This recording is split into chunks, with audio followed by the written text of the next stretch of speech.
You are enjoying your leading edge perspective. You like focusing the energy that creates worlds to your specific, selfish, creative ends. You're at one with your selfish nature. Well, not so much. We are wanting you to be at one with your selfish nature. We are wanting you to adore the perspective that is you, the summoning perspective that is you. Without that perspective that is you, there would be no leading edge place. Sometimes we think that you don't appreciate your leading edge perspective in the way we all do, because we know that you are extensions of that which we are. But that extension is necessary to that which we are. Physical humans so often are eager to see themselves as reaching for something unachieved in order to prove worthiness to that which has already been achieved. And we are wanting you to understand that it is your far-reaching perspective that summons that which is source forward. It is the expansion of the universe that lies in the balance. So, as you are appreciating your leading edge perspective, which summons source forward, then you get in on the thrill of the expansion. Whether you let yourself in on it or not, the expansion happens, and all that is benefits.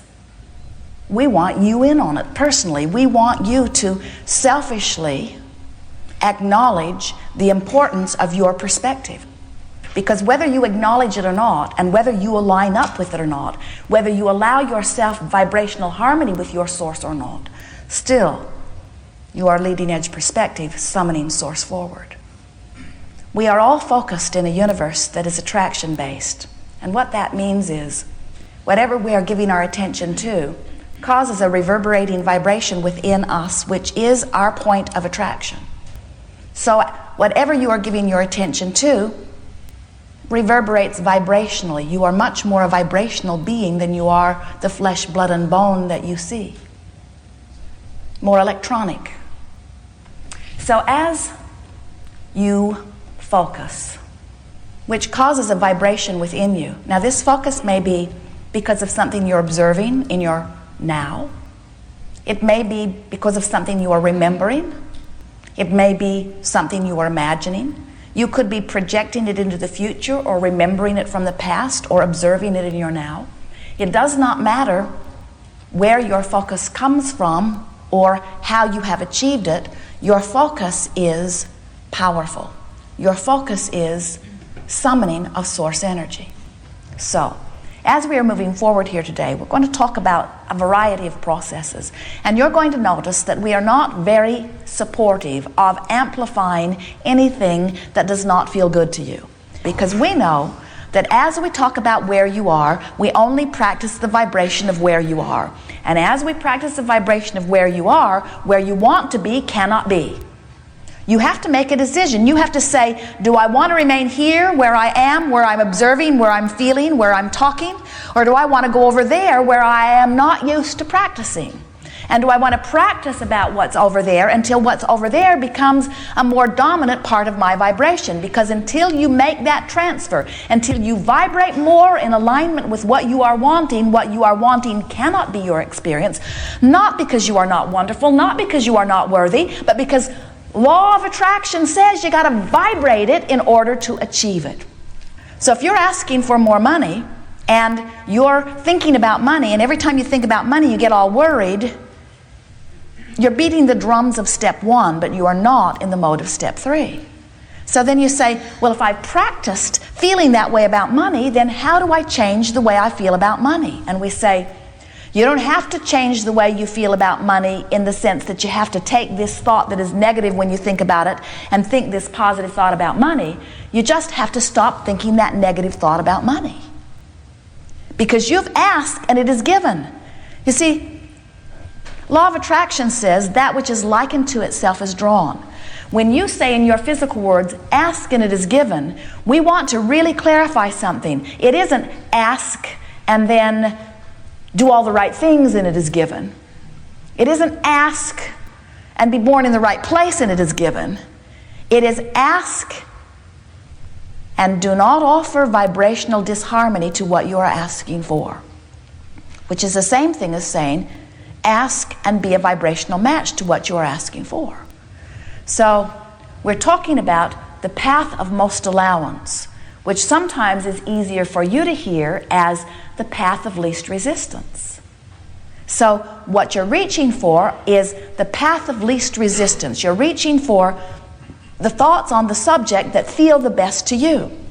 And it really is, as you will hear as we move forward here today, an individual in the moment determination. In other words, nobody could write a book that says this is the path of least resistance relative to these subjects, because no one knows the details of what you are living, or the details of what you are wanting, or the details of where you are standing. But your guidance system knows that, your source knows that. So if you begin to pay attention to the way you feel, and you feel your way through these subjects, reaching for the path of least resistance, which means the thought that feels the best, you can make your way into pure vibration on any topic and fast and immediate manifestation on anything that you choose. And that is what deliberate creation is.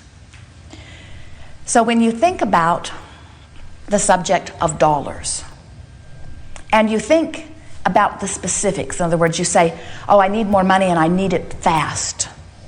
That's not the path of least resistance. You can feel by the knot that sort of wells up in your stomach. So you say, well, let me see if I can find a path of lesser resistance. Good things do come to me in time. Well, maybe that felt a little better. If it did, that was a better choice of thought.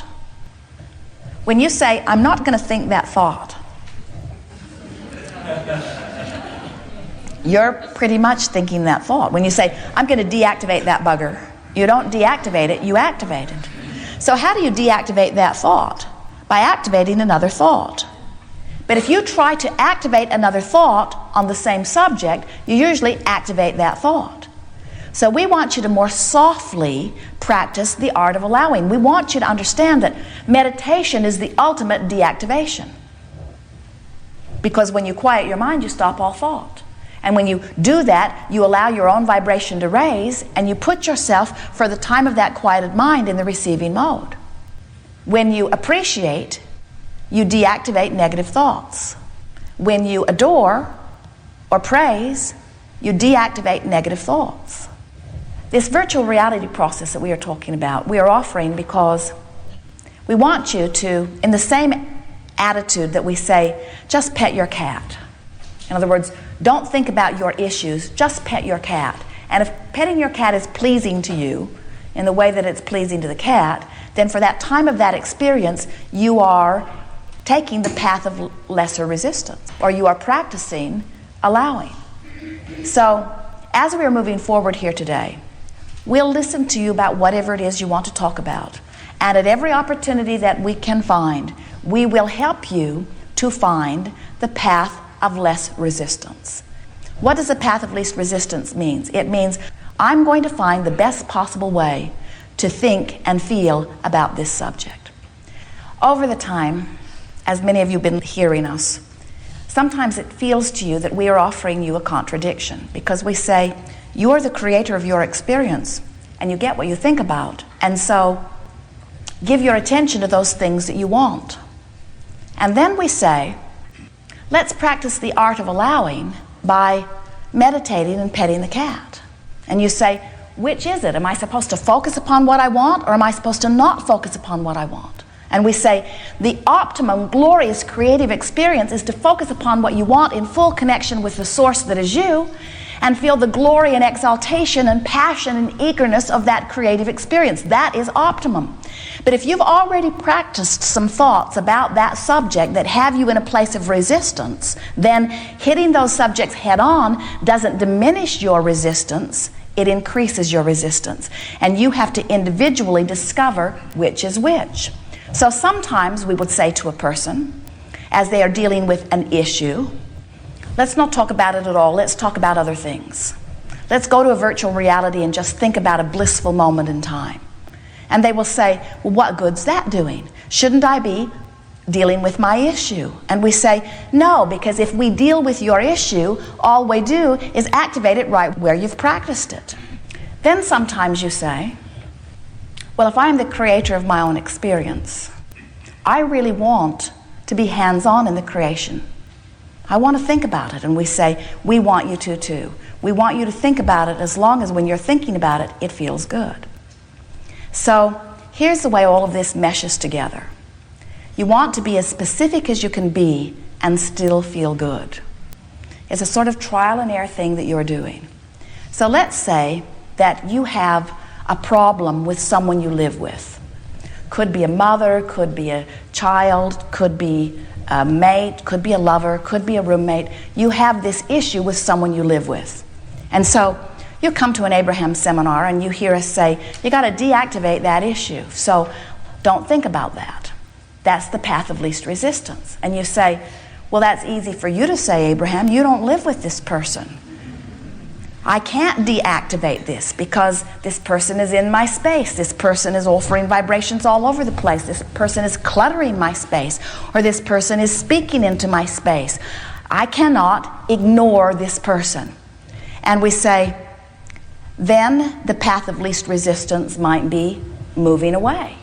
And you say, oh, that's easy for you to say. You didn't make a commitment to this person, or you didn't give birth to this person. I cannot walk away from this person. And we say, well, then that's not the path of least resistance, is it? Then maybe the path of least resistance is actually changing the way you feel or the way you think about this person.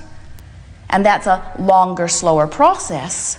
And ultimately, that's the way we would like you to address all subjects. In other words, we would like you to come to the place where you no longer feel that the outside circumstances have to be modified in order for you to feel good.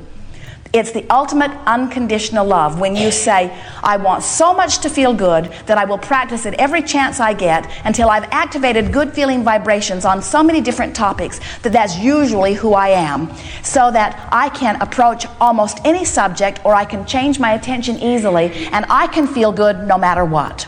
That really is the optimum experience. Sometimes our physical friends say, oh, sure, Abraham, we know what you're doing there. You're wanting us to just get so good at modifying things in our mind that we're able to endure terrible situations that just won't change. And we say, that isn't it at all, because we know when you change it in your vibration, it will change in your peripheral experience, because that which is likened to itself is drawn. And so while it may seem that we are copping out or trying to get you to cop out by releasing the intensity of your desire on some of these subjects, really what we're trying to do every single time is help you find the path of least resistance.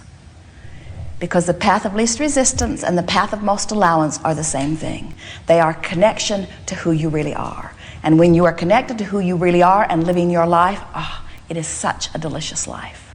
Well, there isn't anything that we know that you don't already know. Someone says, I have 27 questions, and we said, we have one answer.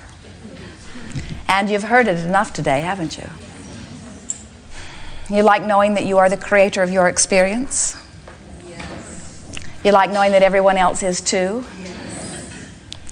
You like knowing that Source supports you in everything that you desire? Yes. And that there is nothing that you can identify, whether you articulate it or not, that the universe withholds from you. All things are given in the moment that you ask. We love the deliberateness of your approach, because we know that there is so much satisfaction to be had in being specific about what you want. Because when you are specific about what you want and you find that crack or path of least resistance, and energy flows through you toward your inspired idea, it is life at its very best. And we know you can't always be there. We know that sometimes you want things so clearly and you are so aware of where you are that you cannot focus upon what you want without activating where you are. And so we understand that it's easy for your vibration to become muddled. We also know that you can feel your way out of the muddle.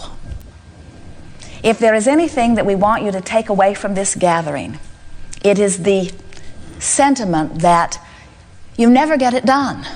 We want you to start easing up on yourself in realizing that you're not ever going to get it done. There's always going to be something else that you desire that is summoning life through you.